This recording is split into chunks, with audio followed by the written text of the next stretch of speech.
سید عالم صلی اللہ علیہ وسلم کے وصال ظاہری کے ایام قریب آئے تو حضور نے سرخ پٹی باندھی، تیز بخار ہے نبی کریم کو، دو صحابہ سہارا دے کے مسجد میں لائے، نبی پاک علیہ السلام کو بظاہر سہارا دے کے لایا گیا۔ کریم رسول نے لوگوں کو جمع کیا، حضور آج کیا ہونے والا ہے، آج کیا کہا جائے گا، آج کس لیے میٹنگ بلائی ہے؟ نبی کریم کے کل صحابہ جب مسجد میں جمع ہوئے تو کھچا کھچ مسجد بھری ہے۔ وصال ظاہری سے چند یوم پہلے کی بات، نبی پاک نے فرمایا آج تمہیں کوئی جہاد کی ترغیب نہیں دینی، آج کوئی نیا پیغام نہیں دینا، آج تمہیں بتانا ہے کہ رب نے اپنے بندے کو اختیار دیا ہے، چاہے تو دنیا میں رہے چاہے تو اس کی بارگاہ میں حاضر ہو جائے۔ اس عبد نے بارگاہ ربوبیت کی طرف لوٹنے کا ارادہ کر لیا ہے۔ حضرت صدیق اکبر رونے لگے تو صحابہ نے کہا تمہیں کیا ہوا؟ کہنے لگے سمجھ نہیں رہے، کسی کی بات نہیں کر رہے، نبی پاک تو اپنی بات فرما رہے ہیں، اس نے جانے کا ارادہ کر لیا۔ سنیے میرے بھائی، محبوب پاک نے فرمایا بھائی کسی شخص کو میری طرف سے کوئی تکلیف پہنچی ہو تو بدلہ لے سکتا ہے، بدلہ لے سکتا ہے، کسی کو تکلیف پہنچی ہو۔ صحابہ پھوٹ کے رونے لگے، محبوبہ کرم ہی کرم ہوا ہے، رحمت ہی رحمت آئی، آپ کے بارے میں گمان کرنے والا بھی دائرہ ایمان سے نکل جائے۔ حضور آپ کیا فرما رہے ہیں؟ فرمایا نہیں بھائی اٹھو۔ پیچھے سے جناب عکاشہ بن محصن اٹھے، ہاتھ کانپتے ہیں، آگے بڑھے، کہنے لگے یا رسول اللہ، ایک جنگ کے موقع پر آپ نے درہ مارا تھا، ننگی پیٹھ پر صفیں سیدھی کراتے، بات دل میں رہ گئی ہے، میں نے بدلہ لینا ہے۔ نبی کریم نے فرمایا بلال دوڑ کے جاؤ، فاطمہ کے گھر درہ پڑا ہے، درہ لاؤ۔ سیدنا بلال حبشی کہتے میں گیا، دستک دی، سیدہ طیبہ طاہرہ حضرت فاطمہ فرمانے لگی بلال کیسے آئے ہو؟ اماں جی وہ درہ چاہیے تھا۔ سیدہ کو تشویش ہوئی، کہنے لگے بلال نہ تو جنگ پہ جانا ہے، نہ جہاد ہے، نہ کوئی ایسا موقع ہے، حضور کی تو طبیعت مبارک بظاہر بڑی علیل ہے، درہ کیا کریں گے؟ حضرت بلال عرض کرنے لگے اماں جی ایک صحابی بدلہ لینے لگے ہیں، صاحب طبقات نے جملے لکھے ہیں، کہتے ہیں بی بی صاحبہ نے درہ بھی دیا اور امام حسن حسین کو بھی باہر نکالا۔ فرمانے لگی عکاشہ سے کہنا 100 درے مارے، ان دو شہزادوں کے جسم پر نبی پاک کے قریب نہ جائے، میں نے دو بچے پیدا ہی اپنے محبوب پر قربان کرنے کے لیے کیے، ان کو لے جائے۔ حضرت بلال کہتے ہیں میں 2 شہزادے لے کے آیا، اور جب دروازے میں میں لے کے پہنچا تو نبی پاک نے دیکھا تو آنکھوں میں آنسو آ گئے۔ فرمایا ان کو بٹھا دو، مجھے پتا ہے فاطمہ نے کیا کہہ کے بھیجا ہے۔ حضرت سیدنا بلال فرماتے ہیں درہ میں نے جناب عکاشہ کو دیا، حضرت عکاشہ درہ لے کے آگے جو بڑھے تو حضرت ابوبکر صدیق نے ان کے پیروں پہ ہاتھ رکھا، فرمایا عکاشہ میری طرف آ یا، مجھے مار درے، نبی پاک کے قریب نہ جا۔ مصطفیٰ کریم نے فرمایا ابوبکر تو ہٹ جا، اسے آنے دے۔ فرماتے ہیں میں چند قدم آگے گیا تو مولا علی شیر خدا نے میرے پیر پہ ہاتھ رکھا، کہنے لگے عکاشہ سوچ تو صحیح تو کیا کر رہا ہے؟ حضور نے فرمایا علی ہٹ جاؤ، میرا اور ان کا معاملہ ہے۔ جناب عکاشہ آگے بڑھ رہے، نبی کریم نے فرمایا میں اپنی امت کو درس دینا چاہتا ہوں، خبردار خبردار زندگی میں تمہارے ہاتھ سے زبان سے کسی کو تکلیف نہ پہنچنے پائے، خبردار یاد رکھنا وہ معاشرے بگڑ جاتے ہیں، وہ معاشرے تباہ کر دیے جاتے ہیں جہاں ظلم ہوتا ہے، جہاں زیادتی ہوتی ہے، جہاں لوگوں کو ستایا جاتا ہے۔ محبوب کریم کے قریب آئے حضرت عکاشہ، کہا حضور میری پیٹھ ننگی تھی، آپ بھی ذرا کپڑا ہٹائیے۔ نبی کریم نے پیٹھ سے کپڑا ہٹایا، جناب عکاشہ نے درہ جو اٹھایا تو صحابہ کی چیخیں نکلی، حضرت عکاشہ نے درہ دور پھینکا، حضور کے بطن اطہر سے لپٹ گئے، چومنے لگے، کہنے لگے حضور وہ تو صفیں سیدھی کراتے لگ گیا تھا، آپ نے کہاں مارا تھا؟ یا رسول اللہ میں تو بہانہ بنا رہا تھا کہ جاتی دفعہ مجھے وجود چومنے کا موقع نصیب ہو جائے، مجھے یہ موقع نصیب ہو جائے۔ میرے حبیب نے فرمایا جس نے جنتی دیکھنا ہو میرے عکاشہ کی زیارت کر لے۔ بھائی ظلم کا دروازہ کھلا ہوا ہے اور لوگ بھول جاتے ہیں زیادتی کرتے ہوئے، وہ بہو سے ہی کیوں نہ کریں، وہ اپنے گھر کے بھول جاتے ہیں کہ شاید پوچھنے والا کوئی نہیں، شاید میزان نہیں لگے گا۔ ایران کے بادشاہ نے اپنے بیٹے کو پڑھانے کے لیے ایک استاد صاحب کا بندوبست کیا۔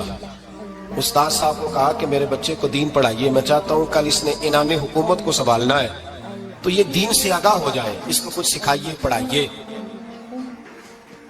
بہت نیک بزرگ بڑے درویش عالم پڑھانے لگے، اسباق مکمل ہو گئے، دین کے اسباق قرآن مجید پڑھایا، احادیث طیبہ کا درس دیا، اصول فقہ سے روشناس کرایا۔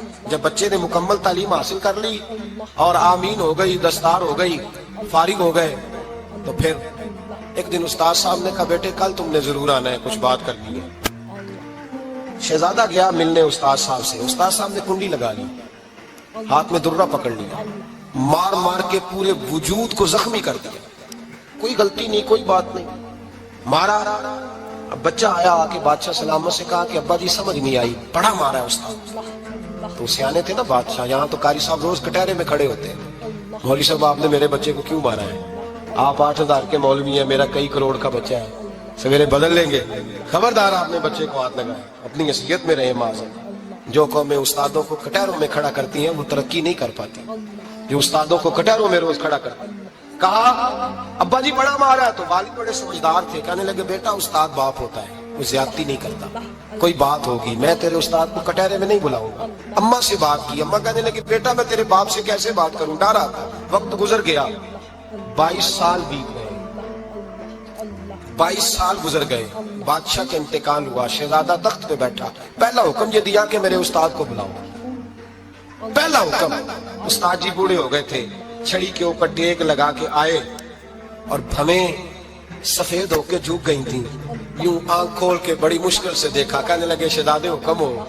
کہا میں شہزادہ نہیں، اب میں بادشاہ بن گیا ہوں۔ استاد جی 22 سال بیت گئے، آپ نے مارا تھا، پر وہ درد چونکہ زیادتی کی تھی، میرا قصور کوئی نہیں تھا، تو نہ میری روح سے درد گیا ہے نہ میرے جسم سے گیا ہے، میں بے اختیار تھا، پوچھ نہیں سکتا تھا، آج با اختیار ہوا ہوں۔ سب سے پہلے پہلا حکم آپ کو دیا، بلایا ہے، بتائے کیوں مارا تھا، کیوں مجھے مارا تھا، میری زیادتی بتائے۔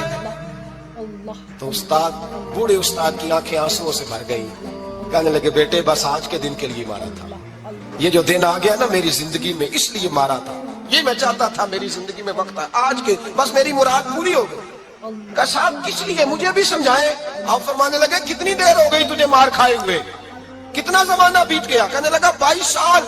فرمایا زخم بھولے تو نہیں، درد ختم تو نہیں ہوئی، تمہیں بات 1 منٹ کے لیے بھی تمہارے حافظے سے محو تو نہیں ہوئی؟ کہ استاد جی روز رات کو یاد آتا تھا، روز خیال آتا تھا۔ استاد کہنے لگے بھائی تو بے اختیار تھا، پوچھ نہیں سکا، 22 سال تجھے یاد رہا، مجھے پتا تھا تو ایک دن حکمران بنے گا، میں نے تجھے اس لیے مارا تھا کہ بیٹے یاد رکھنا، کسی پہ ظلم نہ کرنا، اگر تجھے 22 سال تک یاد رہا ہے تو جس پر تو ظلم کرے گا اسے بھی قیامت تک یاد رہے گا، اور یہ یاد رکھنا تو آج با اختیار ہوا تو تو نے مجھے بلا لیا ہے، قیامت کے دن غریب با اختیار ہو جائیں گے، مظلوم با اختیار ہو جائیں گے، وہ با اختیار ہوں گے باللہ الواحد القہار، رب کریم کی بارگاہ کے اندر ان کا اختیار ہوگا، اکیلے اللہ کی حکمرانی ہوگی، پھر وہ بلائیں گے بڑے بڑے کج کلا، دنیا میں جن کی پگڑیاں اونچی تھی وہ سر جھکائے کھڑے ہوں گے، دنیا میں جو ڈکٹیٹر بنتے تھے ان کی پشتیں لال ہوں گی، ان کو غدار لکھا جائے گا، قیامت تک نہیں بھولے گا۔ ظلم کرنا تو سوچ سمجھ کے کرنا، اتنا کرنا جتنا تم سہ سکتے ہو، اتنی زیادتی کرنا جتنی قیامت میں تم برداشت کر سکتے ہو۔ میرے نبی کریم صلی اللہ علیہ وسلم نے فرمایا ظلم سے بچو، یہ قیامت کے اندھیروں میں سے ایک اندھیرا ہوگا، زندگی میں زیادتی نہ کریں، اگر تھوڑی دیر کے لیے کوئی چیز برداشت کر جائیں گے تو وہ فائدہ دے جائے گی، کچھ دیر کے لیے اگر سہ جائیں گے تو نفع مل جائے گا، سہنے کی کوشش کریں لیکن زیادتی نہ کریں، نظر کو، سوچ کو، ذہن کو پاک رکھیں، اور میرے بھائی زندگی پوری ظلم سے بچیں، زیادتی سے بچیں۔ امیر المومنین حضرت جناب سیدنا عمر فاروق رضی اللہ تعالیٰ عنہ رات گھر میں تھے تو رونے لگے، بڑی دیر تک روتے رہے، والدہ اٹھی تو صاحبزادے سے کہنے لگی پتہ کرو تمہارے باپ کو کیا مسئلہ ہے۔ شہزادے آئے، کہنے لگے امیر المومنین والد گرامی کیا ہوا؟ تو حضرت عمر فاروق کہنے لگے بیٹا اپنی اماں کو بلاؤ۔ والدہ آ گئی، کیا بات ہے، کچھ طبیعت خراب ہے تو حکیم کا بندوبست کیا جائے۔ تو حضرت عمر کہنے لگے کچھ بھی نہیں، آج مسجد سے نکلا ہوں تو نبی پاک کے صحابہ میری تعریفیں کر رہے تھے۔ یہ حضرت فاروق اعظم کے وصال کے قریب کے دن ہے، تعریفیں تو حضرت یہ رونے کی بات ہے کہ خوش ہونے کی؟ آپ فرمانے لگے نہیں، سوچتا ہوں باہر تو میں اچھا رہا ہوں، پتہ نہیں گھر میں ہی کوئی زیادتی نہ ہو گئی ہو، پتہ نہیں تمہارے ساتھ بھی میرے معاملات ٹھیک تھے کہ نہیں، صحابہ تو تعریف کرتے ہیں، رو رہا ہوں تمہاری وجہ سے نہ الجھ جاؤں، بیوی ہی نہ کہے میرا حق ہی ادا نہیں کیا۔ یہ لفظ کہتے کہتے پہاڑ ہے یہ شخص، کیسر و کسرا کامتے ہیں۔ حضرت عمر رو پڑے، بی بی سے کہنے لگے مجھے اللہ کی رضا کے لیے معاف نہیں کر دیتی؟ میرے اوپر بوجھ تھا امت کا، میں ساری رات مدینے کی گلیوں میں پھرتا تھا، دن سارا مسجد میں گزرتا تھا، میں تجھے وقت نہیں دے پایا، معاف نہیں کر دیتی؟ تو زوجہ کہنے لگی نہیں عمر، میں نے بھی زندگی میں اپنا کوئی سکھ چین نہیں دیکھا، کوئی چاؤ پورا نہیں کیا، میں کیسے معاف کر دوں؟ میں نہیں معاف کرتی۔ حضرت عمر زمین پہ بیٹھ کے رونے لگے، کہنے لگے چل معاف کر دے، کہنے لگی ایک وعدہ کرو، قیامت کے دن رب کریم کی بارگاہ میں میری سفارش کرو گے؟ اللہ کی بارگاہ میں عرض کرو گے کہ اللہ اچھی تھی، مجھے کپڑے دھو کے دیتی تھی، روٹی پکا کے دیتی تھی، میری عزت کی محافظ تھی. جناب عمر کہنے لگے تیرے ساتھ وعدہ ہے، رب اپنے فضل سے عمر کو جنت دے گا تو عمر تجھے جنت میں ساتھ لے کر کے جائے گا، تیرے ساتھ وعدہ ہے. بھائی جن کے دلوں میں احساس تھا کہ ہم سے کوئی زیادتی نہ ہو جائے کسی جگہ، وہ تو یہاں تک معاملہ کرتے تھے، یہاں تک ان کا خیال رہتا تھا. عزیزو، ایک تو نظر میں حیا پیدا کریں، والدین کی بہت بڑی ذمہ داری ہے. لاکھوں بچے مرضی کی شادیاں کر رہے ہیں، ہزاروں گھر اجڑ رہے ہیں. یہ وہ والا زہر ہے جو ہر گھر میں تیزی سے پھیلتا چلا جا رہا ہے. پہلے ہم کہتے تھے کہ بچہ باہر نہ نکلے، اب کہتے ہیں اللہ کہیں موبائل لے کے تنہا نہ بیٹھ جائے، کہیں تنہا نہ بیٹھ جائے. کیا بنے گا اس کا اگر یہ گندگی اور یہ ایسا نشہ ہے جو اجاڑ کے رکھ دے. بخاری شریف میں حدیث ہے، قاضی اعجاز مالکی رحمۃ اللہ علیہ نے بڑی تفصیل سے لکھی ہے. راوی حضرت انس بن مالک ہیں. ایک بندہ بڑی دور سے آیا نبی پاک صلی اللہ علیہ وسلم کی زیارت کے لیے، بڑی دور سے. عرب کے جو سردار ہوتے تھے ان کے بڑے ناز نخرے ہوتے تھے. وہ خیر آج بھی ہیں، پروٹوکول کا ماحول آج بھی، یعنی وزیر صاحب کے آگے دو چار گاڑیاں نہ ہوں تو ان کو مزہ ہی نہیں آتا. پولیس والے آگے پیچھے بھاگیں تو حالانکہ ان کو نہیں پتا کہ جو پولیس والے آگے پیچھے بھاگ رہے ہیں نا، یہ حکومت بدلی تو گرفتار کرنے بھی انہوں نہیں آنا ہے. لیکن وہ بڑا مزہ آتا ہے جب لوگ گاڑی کے پیچھے بھاگتے ہیں. کیا بات ہے جناب، بڑی بات. اور ہماری طبیعتوں میں پتہ نہیں کون سی. تو نبی پاک صلی اللہ علیہ وسلم کی خدمت میں وہ شخص بڑی دور سے آیا. تو عرب کے بادشاہوں کا مزاج تھا، پروٹوکول بڑا چاہتے تھے. ان کا تو یہ طریقہ تھا کہ حکمرانی کرنی ہے جیسے بھی ہو. اگر کسی غلام نے دھوپ میں بندھا رہ گیا، اونٹ اور چھاؤں میں نہیں باندھا تو درے مارتے تھے، اور اگر اس نے کھول کے باندھ دیا تو پھر بھی مارتے تھے. کہتے تھے اتنا سیانا ہو گیا تو انہیں پوچھا ہی نہیں، خود بخود ہی باندھ دیا. وہ شخص حضور کی بارگاہ میں آیا اور بہت سارے لوگوں کے پاس کیونکہ وہ جاتا تھا اپنے سربراہ کا پیغام لے کے، تو وہ کانپ رہا ہے جب حضور کی بارگاہ میں گیا، ڈر رہا ہے. اب ذرا بات کو سمجھنا، نبی پاک صلی اللہ علیہ وسلم نے اس سے فرمایا کیوں ڈرتے ہو؟ سادہ آدمی ہے، دیہاتی ہے، بدو ہے. اللہ کے رسول نے تھپ کی دی. کیوں ڈرتے ہو؟ تو کہتے ہیں حضور مجھے آداب نہیں آتے اور مجھے ڈر آتا ہے، کوئی بات اگر ایسی ہو گئی آپ مدینے کی حکومت کے سربراہ ہیں تو کہیں آپ ناراض نہ ہو جائیں. حضرت انس بن مالک فرماتے ہیں بات کہاں کی تھی، پہنچ کہاں گئی. جب اس نے یہ کہا نا کہ آپ تو حکومت کے سربراہ ہیں، کہیں کوئی غلطی نہ مجھ سے ہو جائے، تو نبی پاک کی آنکھوں میں آنسو آ گئے. حضور رونے لگے اور نبی پاک صلی اللہ علیہ وسلم فرمانے لگے نہ بھائی، تو کسی حکومت کے سربراہ کے پاس نہیں آیا، نہ تو اس بیٹے کے پاس آیا ہے جس کی ماں گوشت کے خشک ٹکڑے کھا کے بھی گزارا کر لے. میں تو ایک غریب ماں کا بیٹا ہوں.